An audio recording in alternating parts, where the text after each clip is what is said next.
Hey there! So today we have another review. This is a beer courtesy of Firestone Walker. Very excited for this one. This one is Firestone Walker's XPA Extra Pale Ale. If you guys want to skip ahead to the review and ignore this talk about XPA, please do. What is Extra Pale Ale? So it's actually really scary these days. I realize, you guys probably know, doing Google. If you just Google, what's an XPA? I don't know where they probably pull. Well, not probably. They pull from Google searches and stuff. Where they answer that sort of question. The AI sort of generates a little bit of an answer. It's actually not bad. Not always perfect. I've noticed sometimes it's a little sketchy, but pretty good. Instead of you having to click through multiple links and read, it sort of compiles a great kind of it's honestly pretty crazy how Google's gotten to where it's all right, let's give you the best results. Let's skip that part. Ignore the results. Let's just give you the answer. We'll even skip the links part, right? Quick down and dirty from what I understand, it's probably something inspired from New Zealand Pale Ale, which is actually a BJCP. Not part of the foundational, but the extra styles that they have built, which is New Zealand Pale Ale, which is sort of like an American Pale Ale, but obviously New Zealand, you get some stupid, crazy hops there, so why not make a beer style based on that? This is... Yeah, I'm going to have to delve deeper if there's actually any difference in New Zealand, I think... Yeah, but this is Firestone Walker's take on it. So it has Mosaic in it too, along with Nelson. So, and again, this is Chris Quinn of Beer Temples, one of his big crush beers right now. Loves this beer. This actually came on scene about a year and a half ago. So, and I've never actually had one. Yeah. New Zealand Pale Ale doesn't really exist down here, or XPA, whatever. So, haven't really found a commercial example. Well, it might exist. I just haven't found a commercial example or I haven't reviewed an example or had one myself. So, beer is actually quite light. Light gold color, nice fluffy white head, nice clarity to that. Yeah, that's just Nelson all day. Nelson all day. Well, either way, I'm happy that the box was date stamped. It doesn't actually have a stamp on the can. That's Nelson for days. That's lychee, Nelson Sauvin, or not Nelson Sauv Blanc. It's just tons of Sauv Blanc character. It just smells like freaking Sauv Blanc. So it's gooseberries, lychee, kumquat, white pear. I honestly can't even get any Mosaic off it. It's just so Nelson-y. But it's a really nice, sweet Nelson. Sometimes it can be very acidic, tart, very gooseberry forward. Here it's more just inviting, sweet, sweet melon. I'm getting this kind of I think it's cantaloupe or honeydew. It's the Japanese melon bubblegum. Super inviting nose. It's just the sweetest, most exotic of Nelson instead of that more dank and funky. Where it gets super thiol-y, where it's super, intense. Here it's exotic and rich, but sweet and sexy instead of having the jagged edges of Nelson Sauv Blanc sometimes. So it's if anything, it's got a little bit of that Sauv Blanc character, but not as edgy. It's really inviting. Cheers. Oh yeah, that's lean. Jeez, 5%. Jeez, that is so lean. So on the palate, it's obviously so aromatic, but on the palate, you just get this really pale, grainy breadiness. You get a little bit of this lightly green character, about a third palate in. It's probably wrong to call it green pepper because I would probably smell it as a pyrazine, which is a compound that you get in Sauv Blanc sometimes. But it does hit with the greenness, and I wasn't smelling it on the nose, but it hits with something like that. So, you know what it is? I'm gonna bet all in that it's a Mosaic. I didn't smell it, but on the palate, you get this Mosaic character that's very green, and also brown. It's a little bit soily. So let's throw that. See, that's what happens when you smell Sauv Blanc, which does have pyrazines sometimes, and it has green bell pepper characteristics. But on the palate, I was thinking that, but you gotta shift that back, right, and go. Sorry, I feel like what is that? Mac from Always Sunny, just like the Kung Fu. So instead of that, I have to go back to Mosaic. So it's Mosaic that's giving that. On the palate, it's Mosaic. It's got this, I call it maybe sometimes a little bit allium, but it's, you know what it is? It's a little bit cilantro-y. It's a little bit soily, you know, like topsoil that you use for potting plants.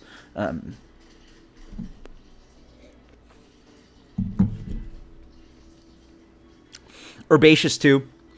So like, not really too much the leaves, but the cilantro stems. A little bit of that kind of like green, herbaceous, soily character. Some people call it soapy, but that's what I get. A little bit of cilantro-y. And that's the Mosaic coming in. So smelling the Nelson on the nose, tasting the Mosaic on the palate. The beer is very stripped and dry. It's, I mean, it's meant to be, right? This is like sort of what, like, whereas the beer review, Union Jack, sort of has a little bit of malt character. This is avoiding that. This is going way strip down. It's almost trying to be, what do they call it? Like West Coast Pilsner or something like that, right? Like it's in that kind of like world where you're trying to like strip down all the malts, let the hop show.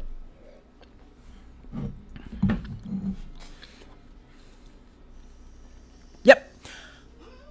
Oh, it's nice.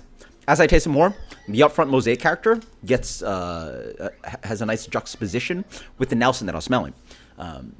About mid-palate in, you do get a little bit of this kind of exotic, kind of sweet Nelson character. So a little bit of gooseberry, but really more towards like a little bit of like lychee,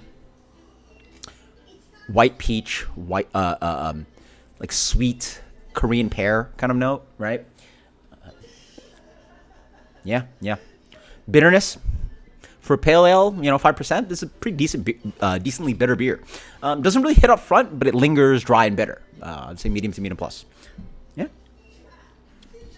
This beer moves. That's also one of the fun things I like about a lot of beers, or great beers. You take a sip and then you're like thinking, you're like, okay, I sort of have a sentence on the beer, and then you take another sip. All right, I got another sentence on the beer. And you're taking a sip. All right, I got another sentence on the beer, right? Like beers that transition sort of have little activating characteristics of flavor up front, mid palate. Sometimes it's the end of the palate. Sometimes it's the aftertaste, right? Like the more complexity you have, the more parts of the palate that it hits, the more you can think about the beer. Good. I can see why Chris Quinn and Beer Temple would love this beer. Crushable at 5%. Really drinkable, high complexity. It's good. It's good. I like it.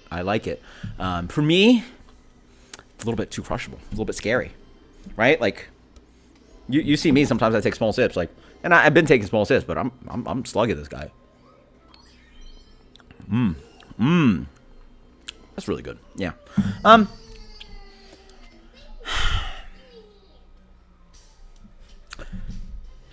Sometimes. Again, my general opinion is that like hoppy beer at 7 to 8% is like really where it locks in, where you get the mouthfeel, the big alcohol, right? Like, and I don't mean alcohol as in like it's boozy. It's just alcohol has so much, and when you brew at higher ABV, it just has more, stuff to it, and especially the mouthfeel, and especially like hot flavor and all this stuff. This beer is very lean, clean. Honestly, it does drink above its ABV. Like, I would have guessed this beer was like 6%. Drinks at 5? Am I serious? See, now I gotta think about this beer more. This beer has the same ABV as Budweiser.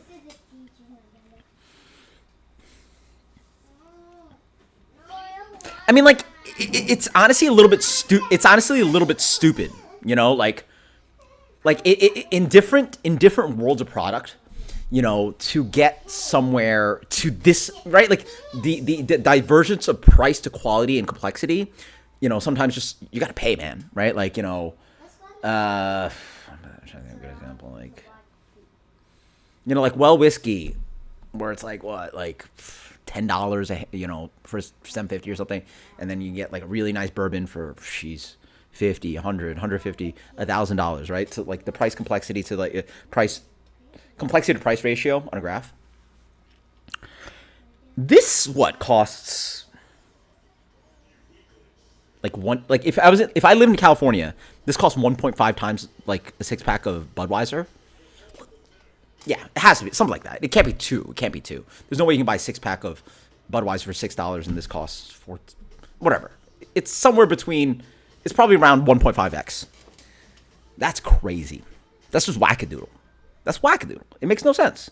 Like, this is crafted with Nelson, Mosaic, like, and the amount of flavor in here at 5%. That's why we love craft, right? And you're gonna buy Budweiser and not drink this instead? It's crazy. That's crazy talk. And that's the nice thing about this beer.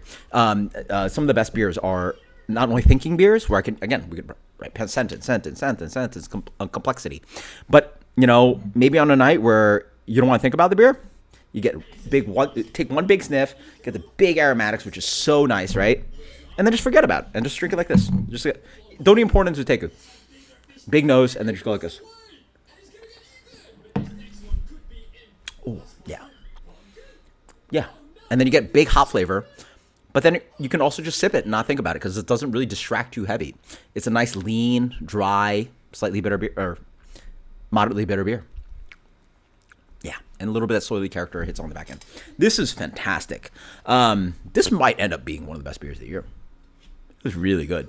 Again, I'm always searching for something with so much complexity, drinkability, repeatability, and when you hit low ABV like 5%, it's a game changer.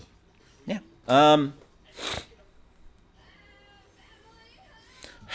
Is this has to be one of the best 5%? Well, this is easily the best 5% hoppy beer I've had all year, not even close. Okay, we're fine. Let's just give it that sentence. We'll see what the rest of the year says. That's really good. That's so good. Trying to decide between. I'm around I'm definitely in the A+ range. I'm just seeing where I'm at on this one. That's a solid 98+. There you go. Love it. Cheers.